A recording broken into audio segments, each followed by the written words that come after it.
Pois é, quem está aqui comigo no estúdio é a professora e advogada especialista em Direito e Inclusão, presidente da Comissão dos Direitos da Pessoa com Deficiência da OAB Goiás e também autora de diversos trabalhos sobre esse tema, Tatiana Takeda.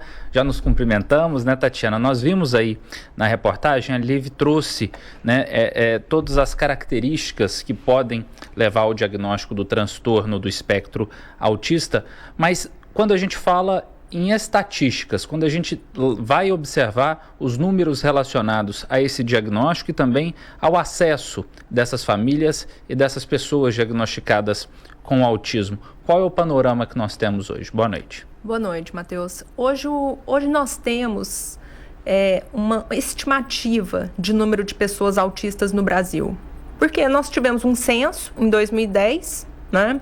Nós não tivemos um censo de autistas, mas a gente pode estar utilizando aí as estatísticas feitas nos Estados Unidos e, de acordo com a última publicação do Centro de Doenças dos Estados Unidos, que foi em dezembro de 2021, lá nós temos uma criança autista para cada 44 crianças entre 3 e 17 anos. Então, a gente percebe que é um número alto.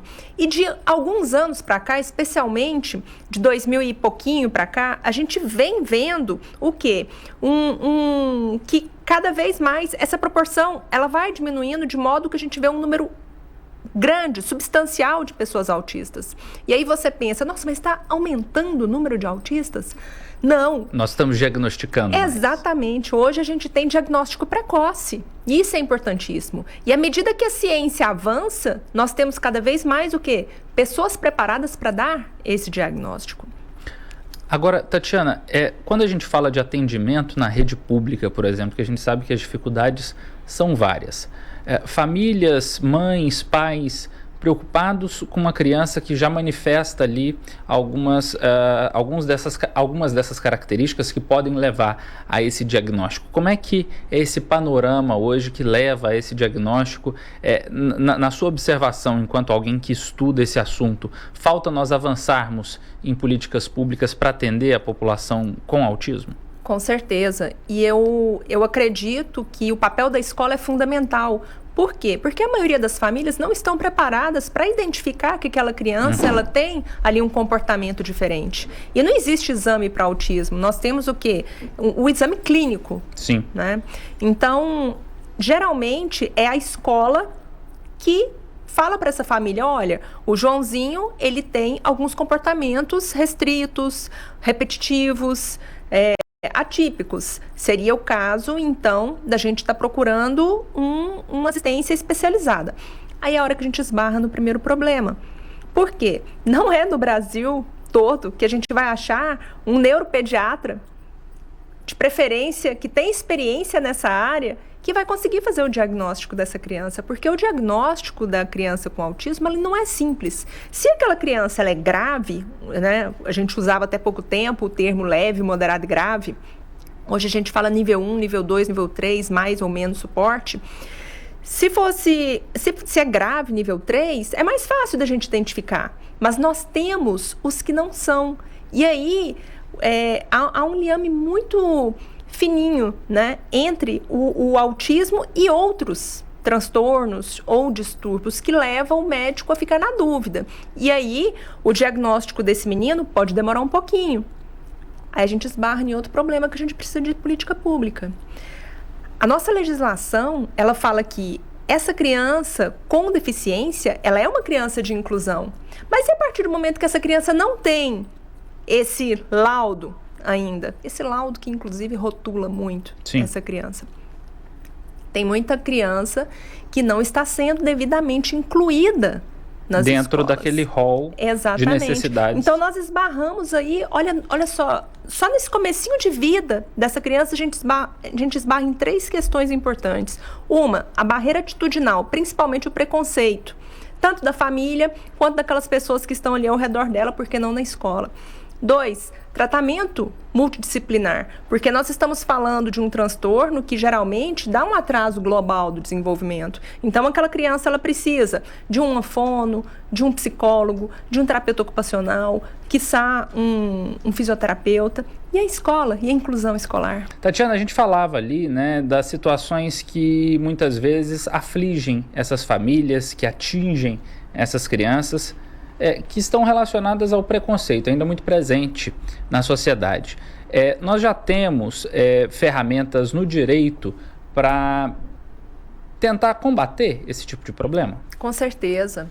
Nós temos aí uma diferença entre preconceito e discriminação, né? Enquanto o preconceito é aquilo que está dentro da pessoa, discriminação é quando você coloca para fora, né? É o ato. E aí, com olhos nessa discriminação, a Convenção Internacional sobre os Direitos da Pessoa com Deficiência, que aconteceu lá nos Estados Unidos, realizada pela ONU, ela colocou logo esse direito à não discriminação como o primeiro capítulo a ser discorrido.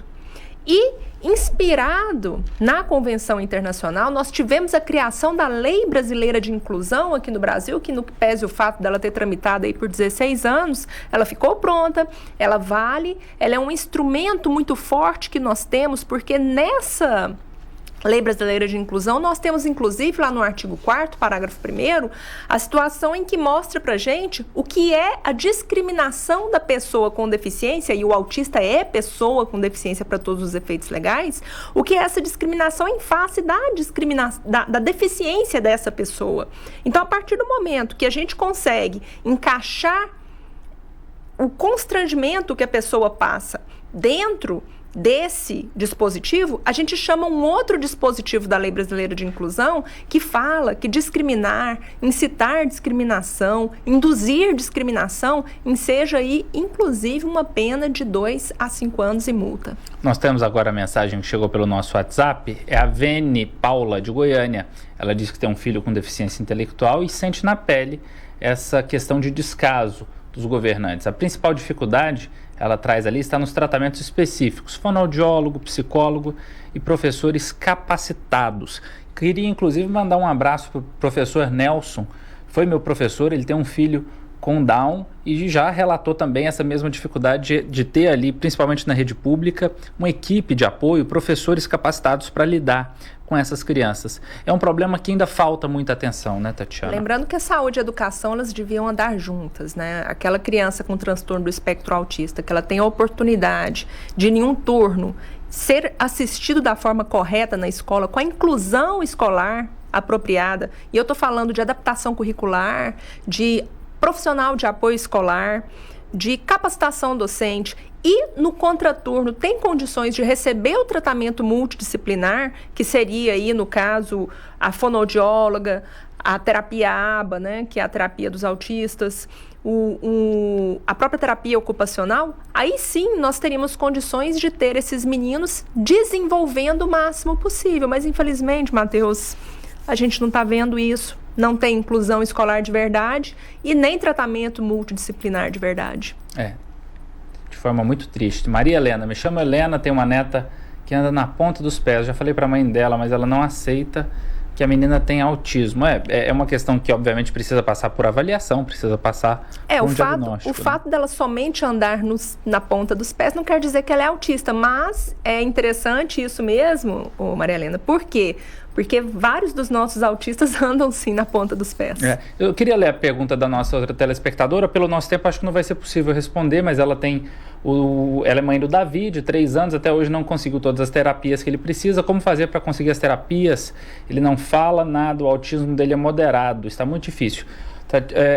Magnólia, eu vou passar o seu contato para a Tatiana e a gente te manda essa resposta. É um compromisso do Se Liga com você. Tatiana, muito obrigado pela entrevista. Eu que agradeço. Até a próxima oportunidade. Boa noite.